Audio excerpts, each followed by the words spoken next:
But wait, there's more. Number 18. I know it's a very quick follow up. Full disclosure, just came out late last night, and now here in the moment, I'm putting this out. But I got to, because there's lots of follow up craziness with the Dead to Us thing that I did. Am I rescinding the idea that Victory Championship Wrestling and Johnny Slaughter and Classy Mick Old Bitch, like that I should be nice to them?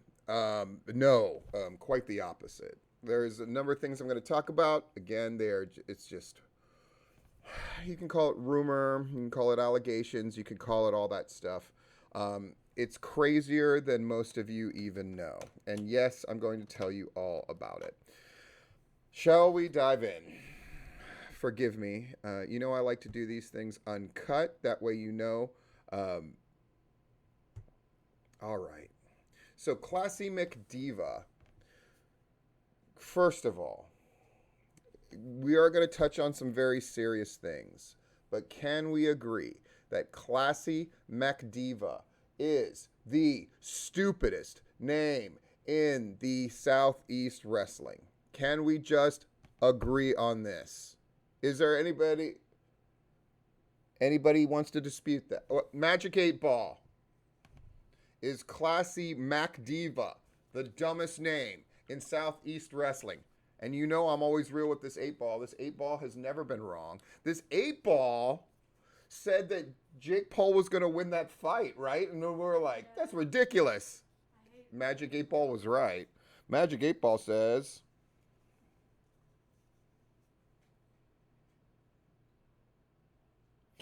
answer hazy, try again later. Magic 8 Ball, you have let me down. Classy McDiva, you are definitely off the hook as far as your stupid name. But as far as letting a likely, if not definite, pedophile be in charge of everything going on.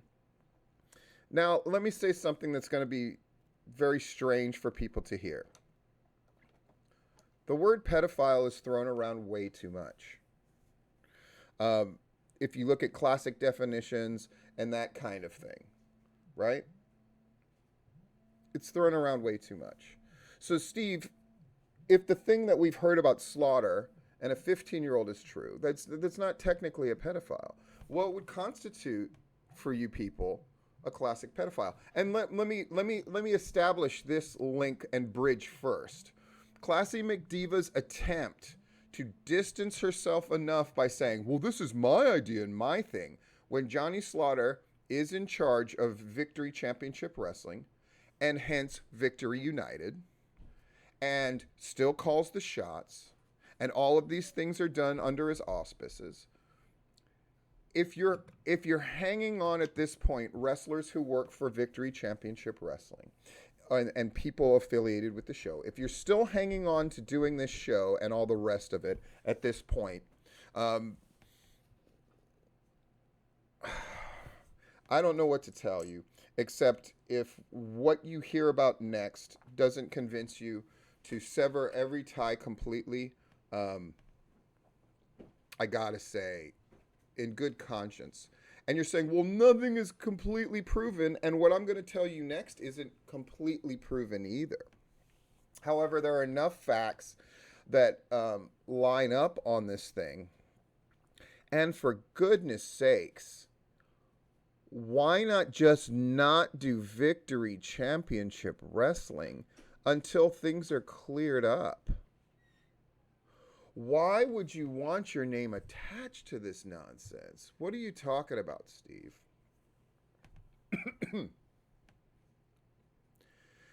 He's my real dad. He molested me when I was 6, and he worked for the Anniston Police Department, and he got away with a plea bargain, but lost his job as a cop. He tells all his friends and strangers I died when I was 6, not that he molested me. That's a 6-year-old kid that he molested and more or less got away with it because of his connections to the police department, and tells people, which I've had confirmed, He tells people that that kid died and that kid is very much alive. So that part definitely checks out and bears out. And the fact that Victory Championship Wrestling, which is Johnny Slaughter's thing, continues to run is disgraceful. The fact that Classy McDiva, who since took this post down, because I think Classy McDiva, it's the dumbest name ever. Classy McDiva took it down because when people started hitting with the, it's his company, he still has a say, he's still doing everything, this is affiliated with it, running a wrestling camp for kids ages 8 to 15 when he's being accused of all of these things and he's going to go to trial for it. It is disgraceful. All it's going to do, and okay, even if you were going to brush all of that aside, I don't know how you can, but let's say you're going to brush that aside. Well, nothing's been proven and it's still all hearsay. And by the way, if you can hear all of those details in a row and hear everything that I've told you, and that just doesn't bother you enough and make you want to run away screaming from all of this, okay. Let's just say you're a practical wrestling person. By the way, I've heard that New South, which is also in Alabama, was sort of asked to, like, let's start, doing something about Victory Championship Wrestling and kind of freezing out and protect ourselves and all this kind of stuff. And that New South isn't on board. I hope that's not true, especially with what's coming out now, right? But for those of you who are just simply practically minded about things, okay. When word gets around with the Alabama Commission that there is a kids camp teaching pro wrestling, and Classy McDiva, dumbest name, can say anything she wants about, well, no, we're not really. It's just involving a wrestling ring, and it's more like a party, and it's like a day camp, and the parents can be there. By the way, a day summer camp that starts at 6 at night? What the? We're not going to talk about how stupid this is business-wise. We're going to talk about how affiliating pro wrestling with it and having it attached to a wrestling group that's, run by pedophile, is so problematic. Is going to bring nothing good can come of this. It is one of my teaching tenets. Ask yourself, what good can come of this? And the only thing Classy McDiva, dumbest name ever, can say is, maybe we'll make some bucks on this. Maybe there'll be enough people who pay $50 a head that we can just mess around with the kids and show them movies and have them run around a wrestling ring. This is a blight. It's a blight on the pro wrestling business. It's a blight on parenthood. It's a blight.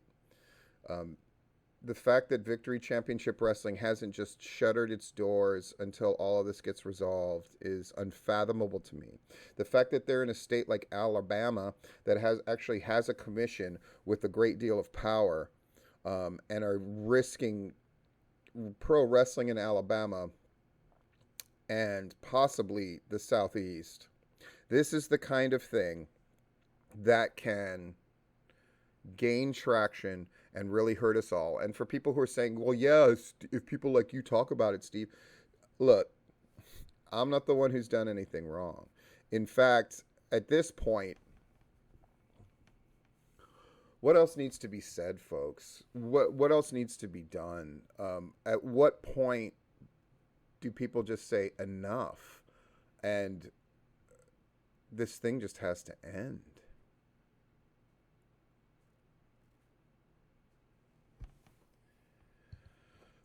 I hate to be this guy that goes for this level of attack. I really do.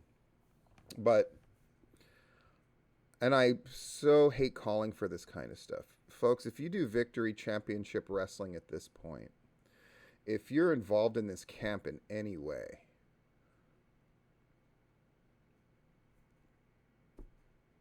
you're officially in the camp of being a bad person. And a person with bad judgment at the least. from your vantage point, nothing good can come of this. There are other wrestling shows. Just leave. Just leave. Let me assure you what will happen. And this is not a threat by me. This is me just telling you the nature of what I see and how things are. No matter what you end up doing, the stain of having worked for Victory Championship Wrestling from this point on, the summer of 2021 on, if you're going to be up for an AEW jobber position, it's the kind of thing people bring up. If you're going to try to work a program somewhere else, it's going to come up. It is a stain that you do not want. And what are you hanging on to anyway? And if it is worth doing, then why aren't people making the argument that it's worth doing except from Classy McDiva? Worst name ever. Where are the Victory Championship Wrestling faithful? And I love some of those guys. I love Spiral. When we talked to him, I was so blown away, and he's so great. But I gotta say, if he would do a show like this, I know he's a bit of a loose cannon and a maverick, and he doesn't like to be told what to do. It's those things that I like about him, frankly. But at this point, to in any way seem like you're enabling, empowering, working for anything to do with Johnny Slaughter. I mean, not to draw too heavy of an analogy, but I'm going to draw it. What's your contention going to be later? I was just following orders. Gross. Gross. Moving on to something much cooler, and then I'll wrap this up. Wrestlecade is back. I don't know a single person who is not excited about this. And I'm so happy for Tracy and the other people who helped run and put that on. And Tracy extended an invitation for me to go to Wrestlecade. So you know what? In real time, I'm looking right now. And of course, anyone who is more of a professional would actually like stop it at this point and edit. But I ain't that kind of. I ain't that dude. I'm not that dude. I'm the kind of guy that leaves my drawers in your hamper. Shout out to LL. What's up? Why do I leave your? Look, no, it's a long story. Now, see, you got my children are asking me questions. Maybe I'll have Classy McDiva answer in like 17 paragraphs, and only one that sort of half addresses the major problem that people have. What a terrible argument that was. Of course she took it down. Classy McDiva. God, I hate that. Let me see. Look at the guests they're having. Kane. It's Kane! Mark Henry, Kurt Angle, and Sting. Sting for real. Ben confirmed with me that an actual discussion took place with his agent and that Sting's actually going to be there. That's why they can be loud and proud about the fact that they're going to have him. But where's it going to be? When's it going to be? That's what I'm finding out. I'm going to their website. Wrestlecade Revenge is a 2-day family-friendly convention for fans of wrestling and sports entertainment, which brings together some of your favorite wrestling stars from all eras. Dude. What a wonderfully succinct way of saying what they are. Yes, I'm giving Wrestlecade props and free advertising. Dude, good is good. This year's event is being held on November 27th and 28th, 2021 at the Benton Convention Center in Winston-Salem, North Carolina. Give me a shirt. I'm going to spin it around my head like a helicopter. See you at Wrestlecade, and I better not see you at Victory Championship Wrestling or Victory United. I'm speaking in metaphor, but I'll still get in trouble. Burn it all down.